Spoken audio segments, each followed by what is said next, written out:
So I want to mention before we begin what today is on the Jewish calendar. Today in the Hebrew calendar is the 17th of Tammuz. It is a minor fast day. What's a minor fast day? It means it's not like Yom Kippur where it goes from sunset to sunset. It just goes from sunrise to sunset. It commemorates really the beginning of the end of Jerusalem in two sieges against the Babylonians in 586 before the Common Era, and against the Romans in 70 CE. On both occasions, according to Jewish tradition, the walls of the city were finally breached after a very long siege. And 3 weeks later, on the 9th of Av, which is the saddest day on the traditional Jewish calendar, the temple and Jerusalem was destroyed twice. So this whole period is known as the 3 weeks, and traditionally Jews did not have joyous events during this period. No weddings, music concerts, things like that. So I just wanted to mention that.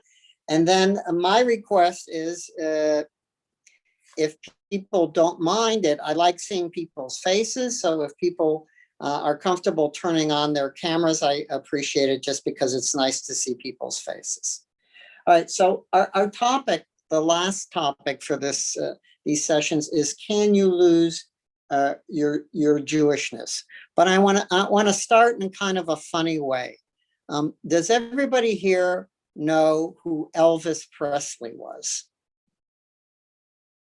Everybody knows the king, as we call him in America, Elvis. Well, it just came out that Elvis's great-great-grandmother was Jewish. She was a Lithuanian Jew who immigrated to this country, to the United States in the 1800s. And then subsequently, I don't know if she married a non-Jewish person, but certainly her child did. But now, and no doubt, Elvis's parents, on the maternal side, were, meaning his mother and grandmother and great-grandmother, were probably baptized. Why did this just, but this conceivably, according to some of the sources we're going to look at, could make Elvis Jewish. All right. And Elvis apparently had a strong identification with things Jewish. Now, he wore, in the last 15 years of his life, he wore a Magen David necklace. He wore a Star of David necklace. Now, other Hollywood people and movie stars and the like have worn that necklace without having any Jewish connection, but he had a Jewish connection. How did this all come out? Again, some of this was known before. His mother's gravestone, which was never used, was revealed at the mansion where he's buried, Graceland.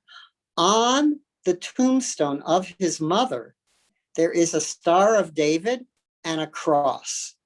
And Elvis designed the tombstone. So to acknowledge his mother's Jewish background. So we can really honestly ask the question, according to some of the sources we're going to look at, was Elvis Jewish? Because, as we'll see, according to some of the sources, even if somewhere along the line somebody converts to Christianity, you can't lose your Jewishness. We're going to see other opinions also, but I thought I'd start with that amusing story.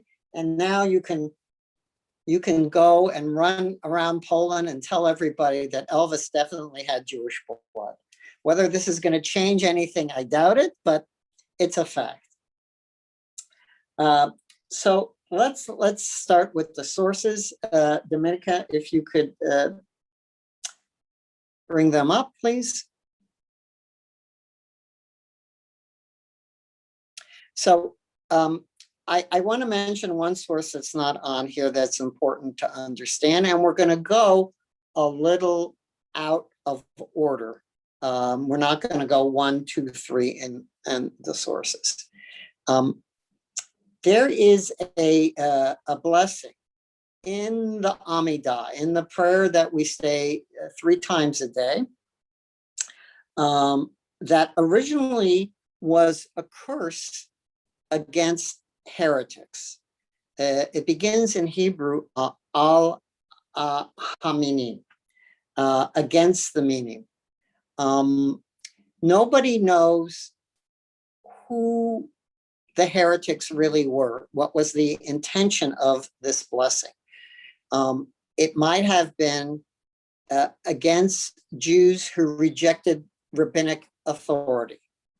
It might have been against the early followers of Jesus, what's called them the Jewish Christians, before Christianity spread out to other people who were still hanging around at the synagogues. In the course of time, in the Middle Ages, this blessing was changed for censorship reasons, self-censorship on the part of Jews, not to refer to heretics, but just to refer to Jews, fellow Jews who informed against Jews to the government, the la malshinim, to informers. But originally, it was a curse against heretics, whoever they were, that God should curse them. Now, there is not just one term for heretics in traditional Jewish sources. There are, I'm going to put these in the chat, in transliteration. There was a term called mumar for somebody who literally means somebody who was changed. It could mean somebody who changed their religion, or it could be somebody who rejected the commandments. There's an expression in the Talmud, mumar l'chol haTorah kula, somebody who rejects all of the Torah and all of the commandments. Or there was a term for mumar for just one mitzvah. Somebody, for example, who did not observe Shabbat. So the term mumar literally means one who was changed. I put that in the chat. Then there's another term I'm also going to put in the chat, mishumad. Whoops.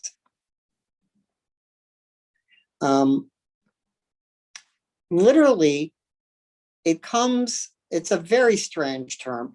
It literally means one who is destroyed, from the Hebrew word shmad, which was also used for persecutions against the Jews. Mishumad, one who was destroyed, means an apostate from Judaism, somebody who changes their religion. And the problem is, in the rabbinic sources and the sources in the Middle Ages, these terms have several different meanings. All right, so on the one hand, we have Birkat HaMinim, which seems to be an effort to write certain people out of the Jewish community, out of Jewish identity. But on the other hand, we're going to look at another source. So if Dominica, you could scroll down, please, to 1a. This is from the Talmud and requires some explanation. So there is a story in the book of Joshua. After the Battle of Jericho, when the Israelites destroy Jericho, they are commanded by God not to take any of the spoil, the booty, the material left behind by the residents of Jericho. They're not allowed to have it. But a man named Achan, according to the book of Joshua, takes some. And they don't know, they know somebody has taken some of the booty because God says so. And there is a lottery to determine who the guilty party is. And it falls on Achan. And just before that, it says, there's a error here, I apologize, in the English, that Israel has sinned. Commenting on this verse from Joshua, Rabbi Abba Bar Zabda said, even though the people have sinned, they are still called Israel. Rabbi Abba said, thus people say, a myrtle, though it stands among reeds, is still a myrtle, and it is so called. This is like Shakespeare's famous saying, a rose is a rose is a rose. So the people Israel cannot lose their identity as Israel, even if they have sinned. Just like a myrtle, if it is, which is a nice plant, is among weeds, is still a myrtle, whose leaves have a very fragrant odor. And commenting on this from the Talmud, Rashi, the great medieval commentator, says, since it doesn't say the people sinned, it could have just said in the book of Joshua, the people sinned, but instead it says Israel sinned. And that means their holy name, Israel, is still upon them, meaning they haven't lost their status as a holy people. Now, what does this mean? The way the rabbis take this is that you can't lose your status as a Jew no matter what you do. And for Rashi, when he is writing in the Middle Ages, this is very important.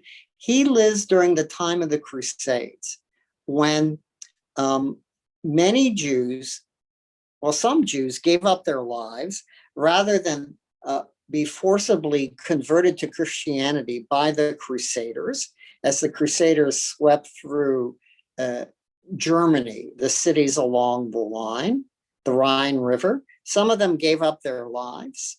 In fact, we know that some Jewish communities committed mass suicide during this period. But others, when given the choice of the sword or conversion to Christianity, converted to Christianity. But the rabbis of the time didn't want to exclude them from Jewish identity, and wanted to consider them still Jewish. So that is the background for Rashi's comment. And we know that Rashi has the responsum, a legal question and answer, in which he says, contrary to the opinions of some earlier rabbis, that people who are forcibly converted to Christianity still should be considered Jews. All right, so let's pause here. Let's go back to remove the texts and let me see your faces. I want to see if there are any questions. This is a very important text to understand. Af al pi shechata Yisraelhu. Even though Israel sinned, they still remain Israel, meaning they cannot lose their Jewish identity, even if they convert to Christianity. That's one point of view. On the other hand, we have the view in the blessing of the Amidah, which was later changed, cursing heretics who may or may not have been Jewish Christians. So two different points of view, and we'll see more different points of view as we go on. But I want to make sure at least this point of view is understood, that there is a a statement that seems to imply you can't lose your Jewish identity no matter what. All right? Understood? Any questions? We're good? All right, let's go back to the text.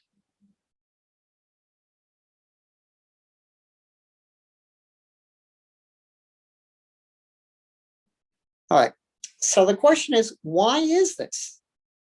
Why wouldn't it be that if you convert to another religion, or go astray somehow from Judaism, let's say you stop keeping the commandments, and or we'll see examples of this later on, that again, there are people that oppose this point of view. Why is it that you should that you can't lose your Jewishness? So one answer is given by another medieval commentator, Nachmanides, also known as Ramban, Rabbi Moses ben Nachman, and he is writing his commentary on the Torah on Deuteronomy chapter 29, verse 14. I'll read the verse in English and then read his comment.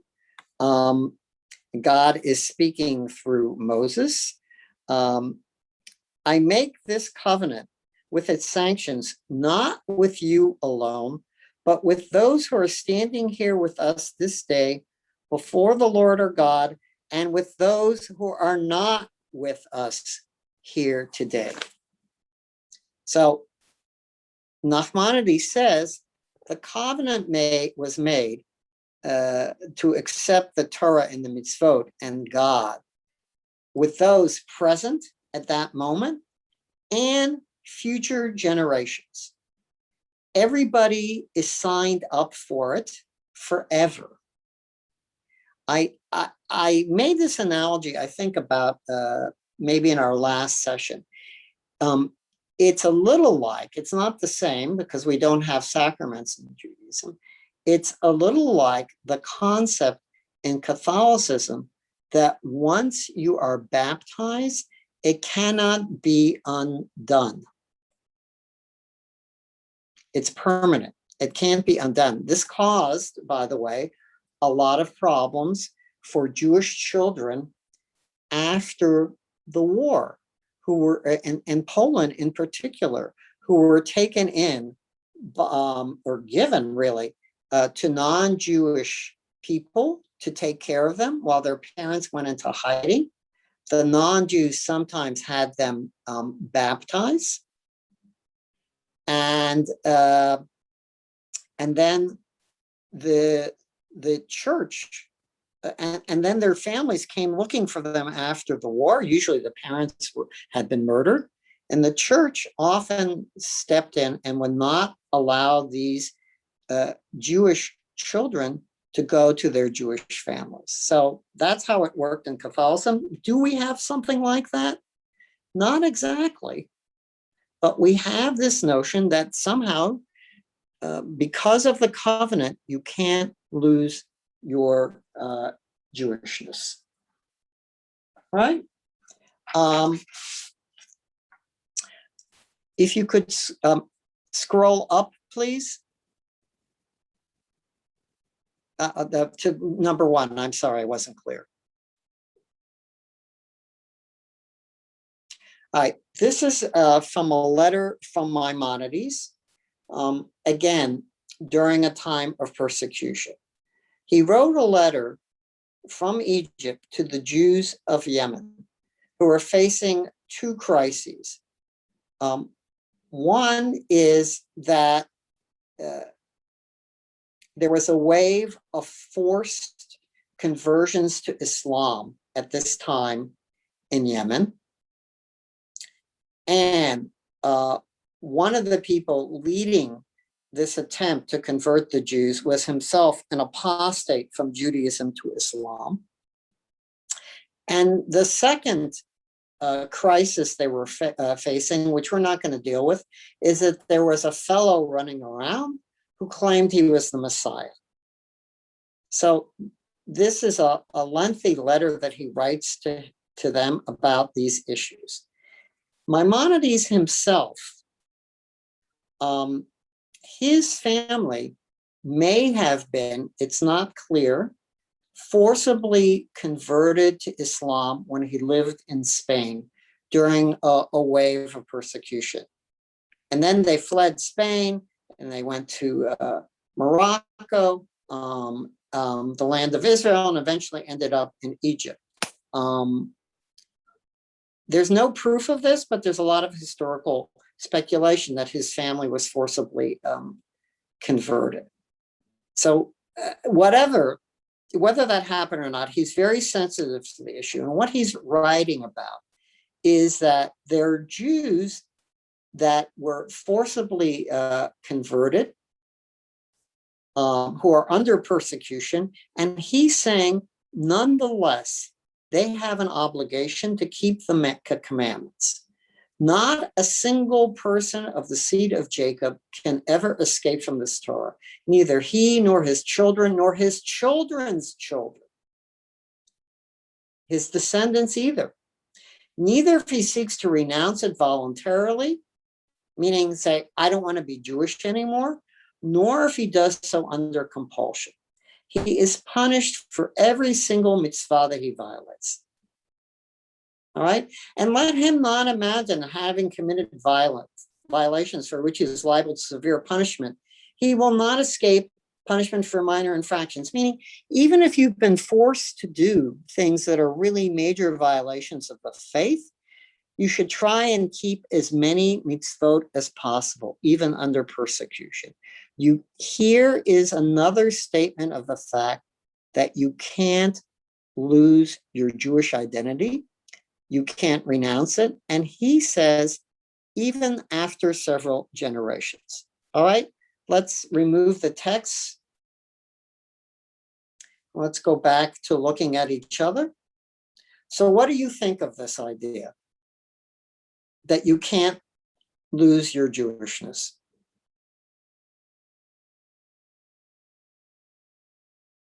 Any comments?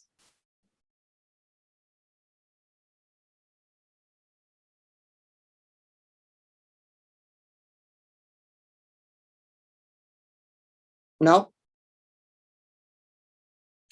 All right. Well, if you disagree with it, we're going to look at the other side of the coin and we're going to see a different set of opinions. All right, so let's go back to the text. Let's go to source 1C.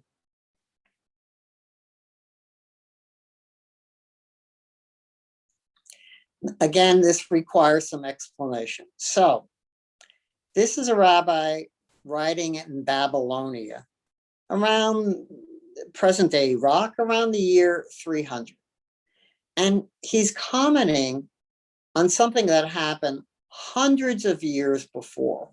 In 722 BCE, the northern kingdom of Israel, the 10 tribes, was destroyed by the Assyrians, and most of the population was taken away to Assyria, also present-day Iraq and Syria. And basically they disappeared. Now, the rabbis were in the Talmud, very strict about standards for marriage. So that is what they're commenting on. Rabbi Yehuda said that Rabbi Asi said, with regard to a Gentile who became engaged to a Jewish woman nowadays, right? Now, in the eyes of Jewish law, if somebody who's a Gentile tries to marry a Jewish person, it doesn't count as marriage in the eyes of Jewish law. But he is saying maybe since he's in the area where the 10 lost tribes were hundreds of years ago, and they intermingled with the Gentiles, maybe he's a Jew, even though it's what? When he's writing, it's 900 years plus later. Maybe he has some Jewish blood. All right? Like, look, who would have thought that Elvis had Jewish blood? But the Talmud, and commenting on what Rabbi Yehuda says, no, that's ridiculous. We go according to the majority. The vast majority of people is Gentile. Only, even if he had some Jewish roots, it would be so infinitesimal that we can't count him as possibly being Jewish. And then the Talmud continues. When I mentioned Rabbi Asi's ruling in the presence of a rabbi named Samuel, he said to me, they did not move from here until they rendered all of them full-fledged Gentiles, meaning anybody living in Babylonia at this time you can't say they have, unless you can't say just because they're from the area where the 10 lost tribes were, that they could possibly have Jewish blood, and therefore their betrothal, their engagement, their marriage could possibly be a valid Jewish marriage. As it is stated, they have dealt treacherously against the Lord. They have had strange children. A quote from the prophet Hosea, meaning we can't consider these people Jewish anymore, meaning Gentiles in this area who could, maybe there's a 1 in 1,000 or 1 in 10,000 chance that they're descended from somebody from the 10 lost tribes. It's been so many generations, we can't consider them Jewish anymore. After all, it's been 800 years. How could we possibly consider them Jewish anymore? So we can't consider any Gentile from our area who betroths a Jewish woman to have a valid betrothal. All right. Let's move down. As I said, we're going a little out of order to source number 4.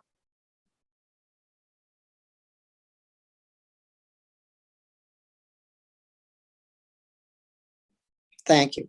So this is a rabbi named Yitzchak of Karlin who lived in the 1700s, 1800s, and he's commenting on the section of the Talmud which I just read.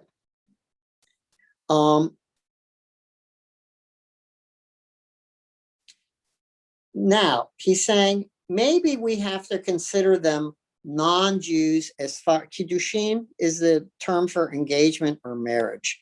We have to consider them non-Jews as far as marriage is concerned. All right.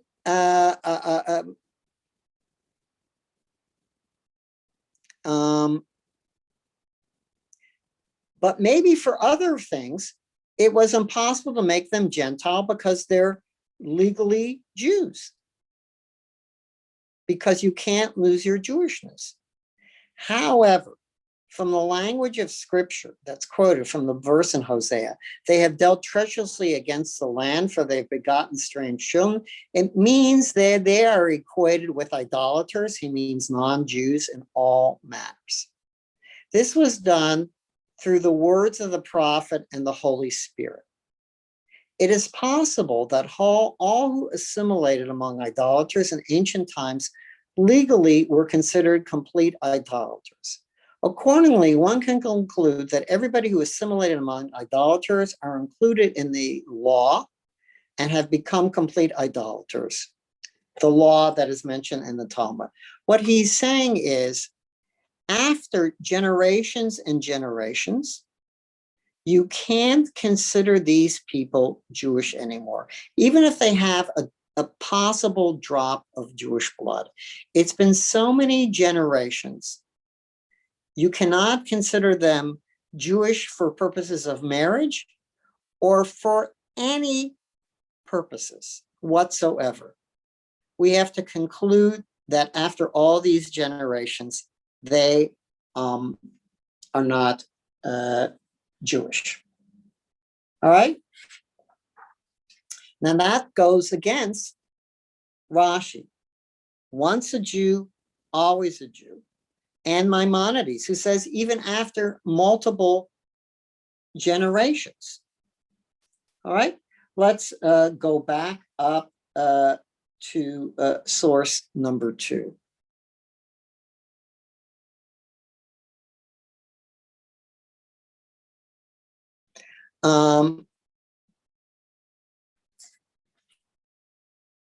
Now, there were people who wanted to read people out of the community, exclude them from the community, not just for being an apostate from Judaism, not just for converting away from Judaism, but for abandoning the commandments, for not being observant, or for renouncing their Jewish identity.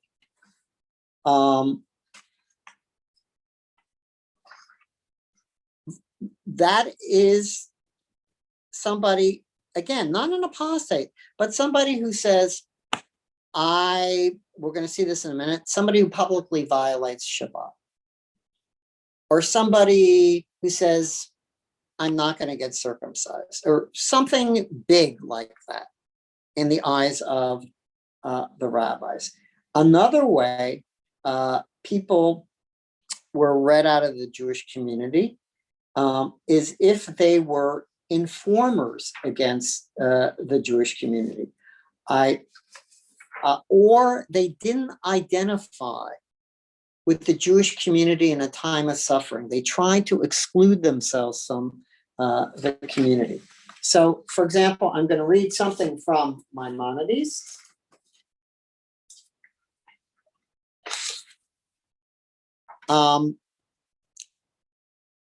In which he talks about who doesn't get to go to heaven. He talks about, well, let me translate as I go on. Somebody who separates themselves from the Jewish public, even though he hasn't committed any sins, but separates himself from the Jewish community. And, well, this would be a sin, and doesn't do the mitzvot at all, and doesn't identify with their troubles or fast when they fast for a public calamity, but he goes his own way, like the people of the land in which he lives, as if he is not Jewish, he has no share in the world to come. He doesn't say that the person isn't Jewish. He wants to eliminate him from heaven. Other people, as we'll see, would say, we can read these people out from the Jewish community. This is not somebody who converts to another religion, but this is somebody who says, you know what? I don't identify as being Jewish. I don't care what happens to the Jews. I'm not participating in their suffering. I'm not part of them. All right? This, by the way, I want to mention, happened after the Holocaust to a minority of people. There were people who came out of the Holocaust, escaped Europe, came to America and said, look, if this is what being Jewish means, I don't want to have anything to do with it. Right? One famous person I will mention, Madeleine Albright, who was Secretary of State under President Clinton. It came out that her parents were Czech Jews who hid their identity from her, so she claims, and had nothing to do with anything Jewish when they came to this country. So that's another category. That is not somebody who embraced another religion. They renounced any kind of Jewish identity. Now, there are also people who want to say that certain people are sort of partially Jewish. They're Jewish for some legal purposes and not for others. So let's take a look at source number 3. Again, this term, a Jewish mumar, not 100% clear what this is. Is it an apostate? Maybe. Or is it somebody who just violates major commands? Who contracts kiddushin, who gets married. The kiddushin are valid, and a Jewish divorce is required. And there are also who say that a mumar who publicly violates Shabbat or is an idol worshiper is legally totally like a Gentile, and his kiddushin are not valid. He mentions another point of view, but this is not clear. This is from a medieval law code.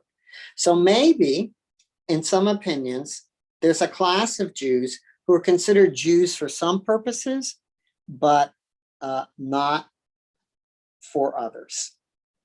Okay? Let's go down to source number 5.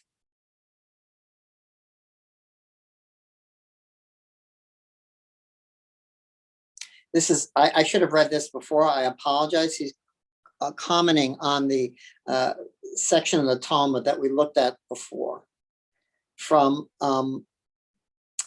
Yevamot. He's a medieval commentator named Rabbi Menachem HaMeiri. From here, some rabbis conclude that every apostate, meaning somebody who changes their religion away from Judaism in this day and age, is considered a complete Gentile. All right, he wants to read them out of the tradition. Now we come to a peculiar law, 6a. Tefillin, phylacteries, the leather boxes with pieces of scripture that observant Jews wear when they pray every day. What happens is a theoretical case. I doubt if this would happen in reality, that somebody who is a heretic, however one defines that, the word that is used here is from the Talmud. Remember, I said there are a lot of different words for heretics and apostates. The word here is apikoros, which is a Greek word, Epicurean. Tefillin, written by an apikoros, should be burned. All right, these are holy objects, but if they're written by heretics, they shouldn't be burned. They should be burned. You shouldn't use them. Others say they should be put away in a geniza. A geniza is a storage area where you store things that are sacred texts that have God's name on them. The way you dispose of these, the proper way to dispose of these, is you're supposed to bury them in a Jewish cemetery. All right, so let's go one more. We could scroll down, please.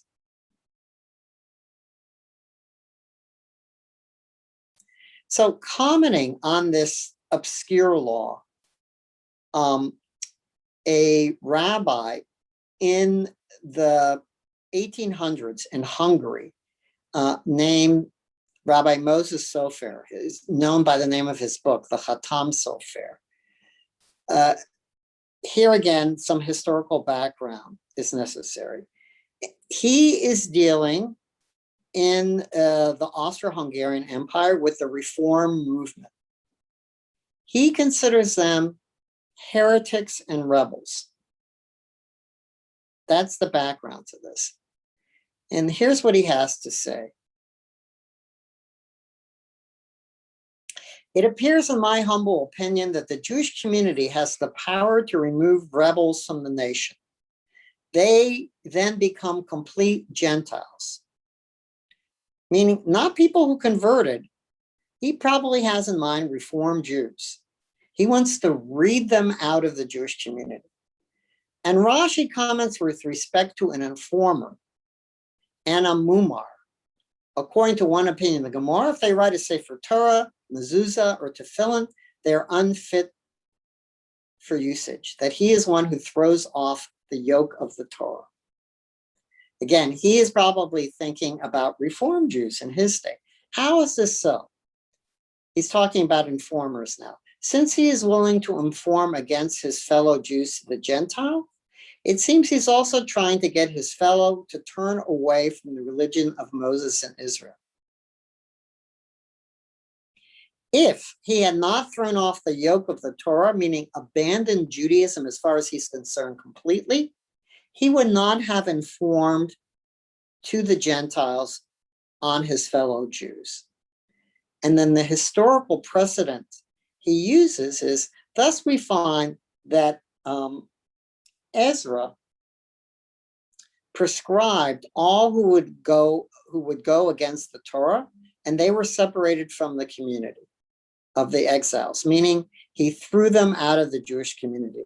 The Chatam Sofer wants to say the rabbis have the authority to throw whoever they want out of the Jewish community, anybody they deem a rebel. Doesn't mean that you're converting to another religion, but I think he has in mind, even though he doesn't say so explicitly, Reform Jews as well.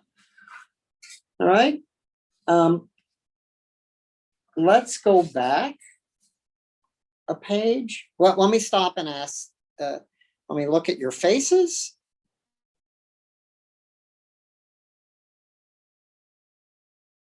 Okay, let me comment on what Merrick wrote in the chat about Spinoza. Spinoza was deemed a heretic by the Amsterdam Jewish community when he wrote his philosophical treatises. And they did remove him from the Jewish community. How? Jews have excommunication, right? It's rarely used. So he was excommunicated from the Jewish community. What does that mean?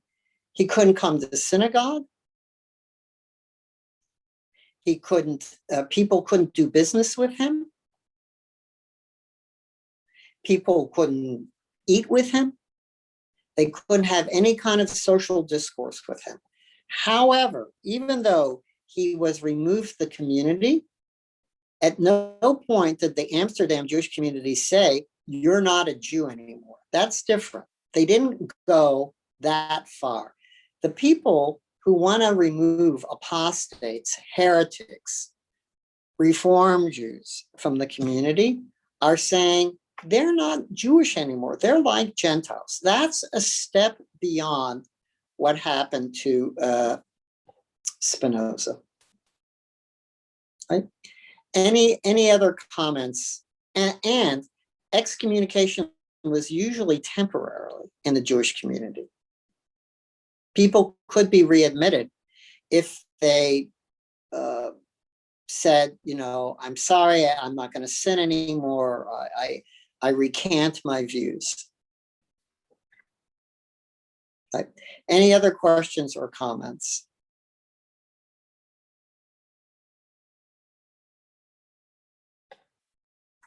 All right, let's go back to the text then.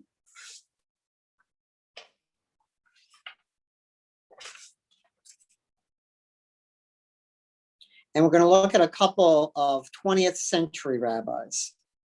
So if we could go to source number 2.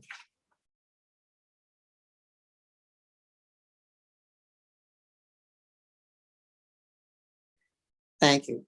This is from a rabbi we encountered last week, a very important Orthodox halachic authority, Rabbi Moshe Feinstein, who lived in New York most of his life. It is simple that the Gemara is of the opinion that a mumar, apostate, is completely a Jew with respect to all laws, because a Jew in reality cannot legally become a Gentile. For there is something new from the Torah with respect to a Gentile. He can become a Jew through conversion. However, there is nothing in the Torah, neither in Scripture, nor in a law from Sinai, which indicates that a Jew can become a Gentile. He remains in the legal status of a Jew and retains the holiness of a Jew whether with regard to his obligation to observe the commandments or marriage and the status of children. Thus, even the children of female mumars, apostates, are completely Jewish. So, if Rabbi Moshe Feinstein were alive today and were asked about Elvis, he would say, yeah, Elvis is Jewish because his mother's side was Jewish, even if they converted to Christianity along the line. He doesn't give a theological reason, but he says there's no way it can be lost. Okay? Let's go to our last source.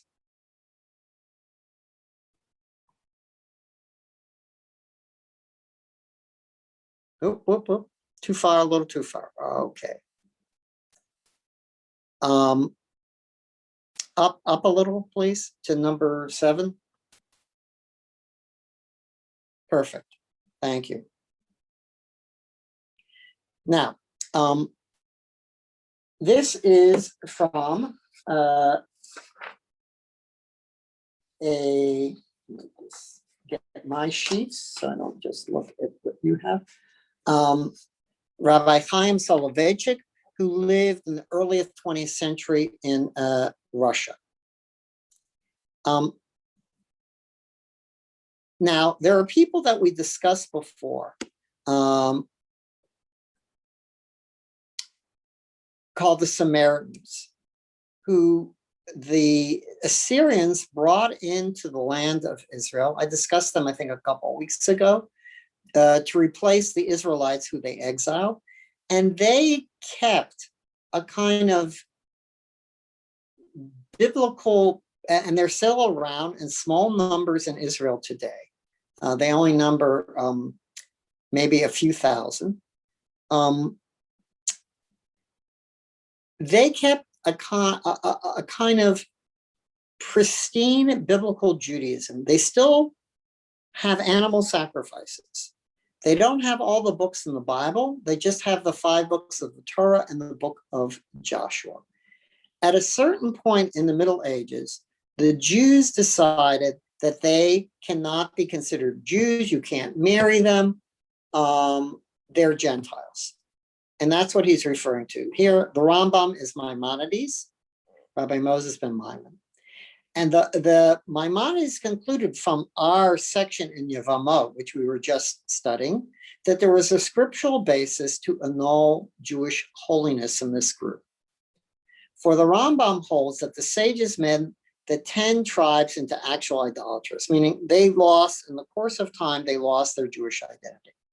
It thus seems, according to the Rambam, that the principle of the law is, if there is a group of Jews who are mumarim, meaning reject the whole Torah, and being called Jewish has disappeared from them, and the Gentiles around them do not consider them Jews, but consider them Gentiles, then the sages have the power from the Torah to remove any trace of Jewish holiness from them and make them Gentiles for all legal purposes.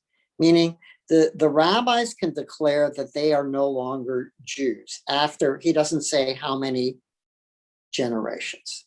All right, now let's go down.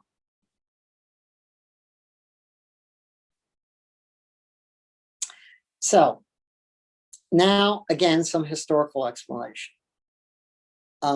In the 1400s and in the even before, in 1391, and then again in 1492, there was a massive wave of forced conversions of Jews in Spain. In 1492, the Jews and the Muslims were kicked out of Spain. They were given a choice of either converting to Christianity or leaving. Many converted. In 1391, 100 years before, also many Jews were forcibly converted. But what happened? They continued to secretly practice Judaism for a period. They became known as, in Hebrew, anusim, those who are forced, and those also in Spanish as Marranos. Nobody knows what the term means. It might mean pigs, so it wasn't a compliment. And because some of them were continuing to secretly practice Judaism in Spain, the church, Catholic Church, ordered an inquisition to discover what they called Judaizers, people who were secretly practicing Judaism. And many of these people were put on trial and burnt at the stake. They were burnt to death in a horrible death. And I just saw that Merrick put it in the chat. These public burnings were called auto da fe, literally acts of faith. But generations passed. Some of them left Spain and Portugal, Spinoza's family among them, and moved throughout the Jewish world. But some of them became believing Christians and stayed in Spain and Portugal. So now Rabbi Soloveitchik is writing about them. With regard to the descendants of Jews in Spain who remained after the expulsions are called Marranos, Rabbi Soloveitchik concludes, in the course of generations, they have lost the name Jews, and they think of themselves and identify as Spanish Gentiles. And this is what the Gentiles around them say about them. Since they have become so assimilated, their Jewish holiness has been annulled. They are legally Gentiles for all purposes.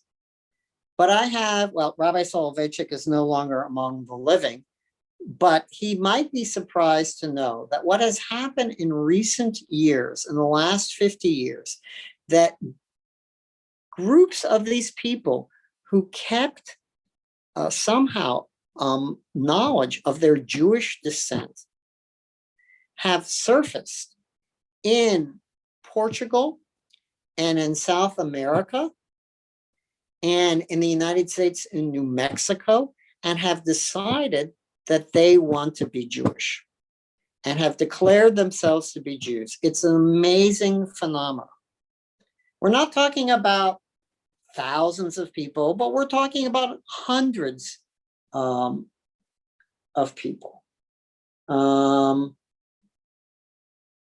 have decided to come back to Judaism. So maybe he might change his position.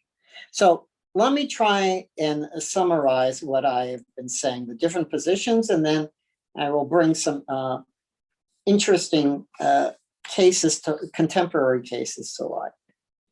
One position, that of Rashi and of Rabbi Moshe Feinstein, is that you can never lose your Judaism, no matter what, no matter how many generations, even if there is conversion, even if there is willing conversion. Some of the rabbis I failed to mention in the past made a difference between Jews who were forcibly converted and Jews who willingly converted. They were much more lenient to Jews who were forcibly converted because they wanted them to come back to the faith. And in the case of Jews who left Spain and Portugal, some of them did, and the rabbis wanted to be open to them. Second position is it can be lost. Your Jewish identity can be lost through total assimilation, and the rabbis can declare that they are no longer Jewish, the descendants of people who were converted to Judaism. Or you could lose your Jewish identity simply not by converting to another religion, but failing to live your life as a Jew, or failing to identify with the Jewish people, especially during a time of persecution. Or you could have a partial Jewish identity. So heretics, the Khatam Sofer would say, heretics You can't use a Torah they would write or a mezuzah they would write, but they might be still Jewish for some purposes, and you can't remove their Jewish identity totally. So before I get to some of the modern cases, let's go back so I can look at your faces and see if you have any questions or comments.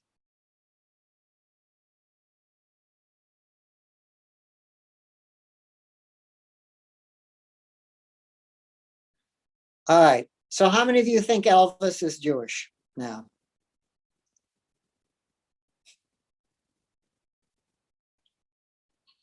Nobody wants to make Elvis Jewish?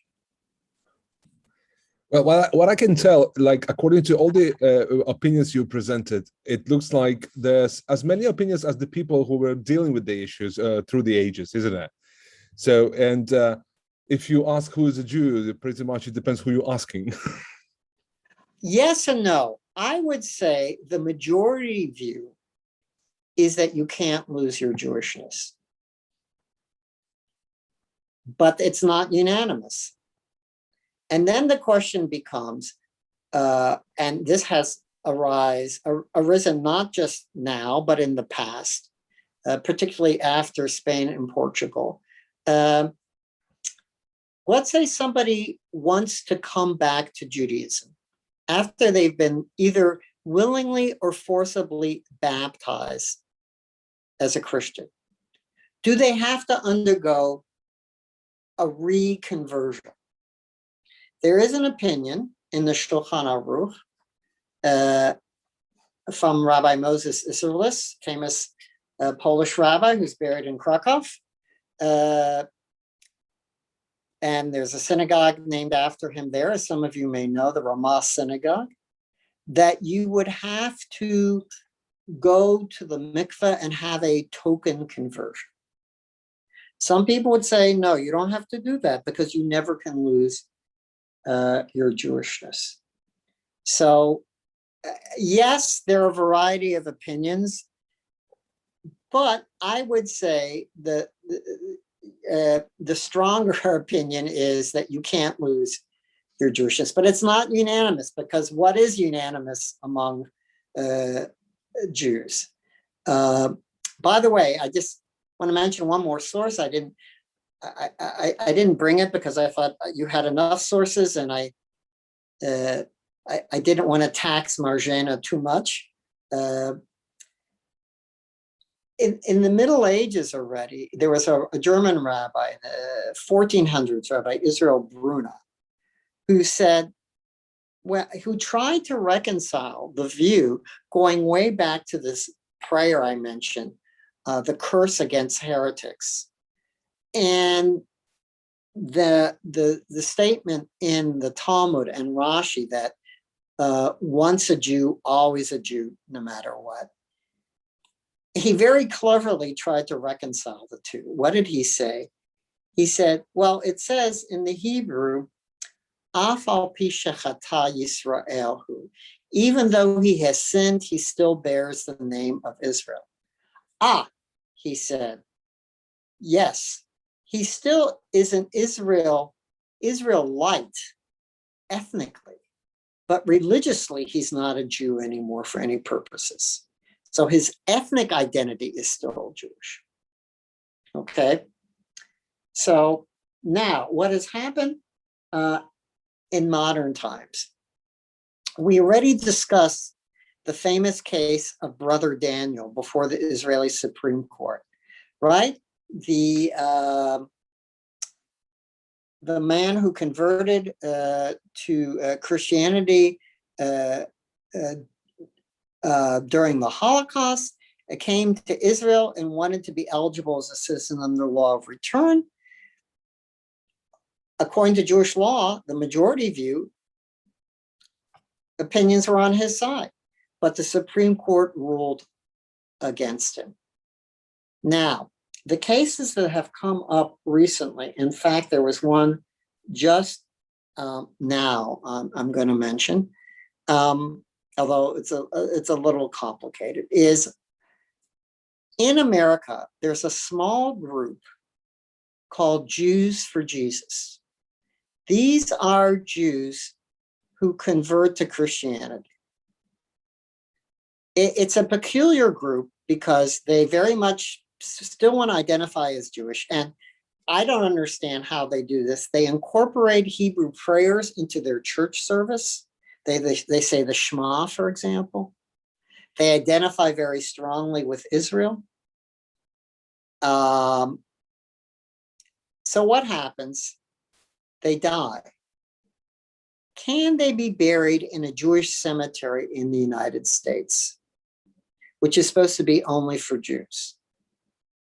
So this has come up a number of times. The conservative movement has ruled against it, I know. This has gone to civil courts because their parents want to bury them in a Jewish cemetery. I don't remember how the civil courts rule. Is this person Jewish? Right? In terms of some views in halakha, yes. But in terms of the way most American Jewish rabbis have ruled, not permitting them to being buried in the cemetery, no. There was just a really peculiar case in Israel where a family who was living in a Haredi, an ultra-Orthodox neighborhood in Jerusalem. Some of you, you're shaking your head, you read about this, held themselves out as Orthodox Jews. It turned out they were missionaries. They were trying to convert Jews through this disguise. How did this happen? Because one of their little kids blurted out that she believed in Jesus in class. You know, little kids don't have filters, right? So sadly, the mother in this case had died of cancer and been buried in a Jewish cemetery in Jerusalem.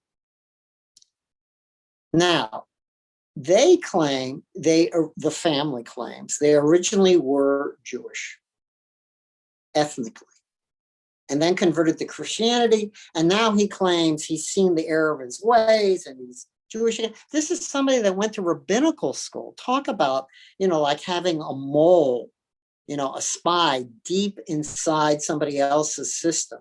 Now, this is the classic example. So the Ashkenazi chief rabbi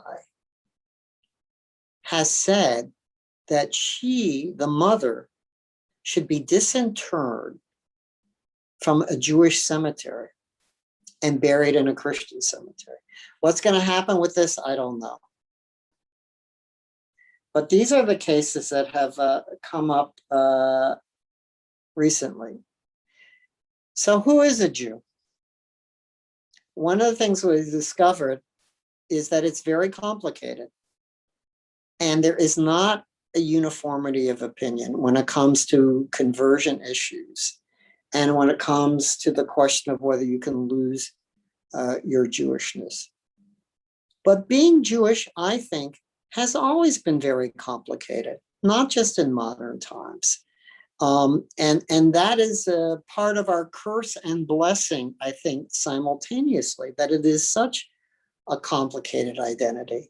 And one reason I chose these issues after having consulted with Rabbi Chaim and Dominica is because I think it has particular relevance for your community with when people discover that they have Jewish roots.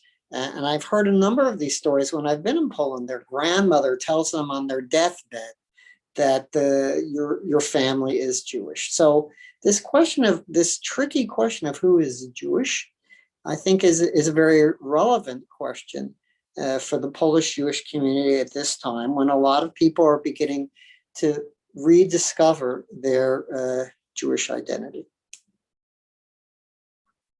Right. Questions, comments? sometimes I can't resist the feeling that being Jewish in Poland is like being completely torn apart between here and there, now and then, and it's like, oh. It's difficult. Yeah. And there's a special set of issues, especially because Polish-Jewish relations have been so fraught, and it's been so complicated, and now with the new law about compensation, it's not getting easier, unfortunately. It's big headlines in the Israeli press now about this new law. So I'm sorry, you know, Judaism by me is not a black and white affair. So I'm sorry I've left you with a lot of gray, but that's my honest way of approaching things. And I hope I get to see you all soon in person in the future. I'll teach you one Yiddish word that has been created for our COVID times. It is ausgezoomt. Too much, you're zoomed out. So I think many of us suffer from that, being ausgezoomt. And it was created by somebody in Israel, apparently, this word, but it's making the rounds on the internet. So being in person is much better. And I hope I see all of you in the near future. In case you have any more questions, let me just put my email in the chat. Feel free to email me with any questions. Let me put it in. So feel free to contact me with any questions on this or any other matter that I will try and answer to the best of my abilities. I want to thank Marek and Marjana for translating today, Dominika for arranging everything, and Marjana for her translations of the text, which are not easy. Because it's like a double translation. I translated them from the Hebrew and the Aramaic, and she had to translate my not so elegant English into the Polish. So thank you, Marjana. You're great as always. So, all right, bye-bye, everybody.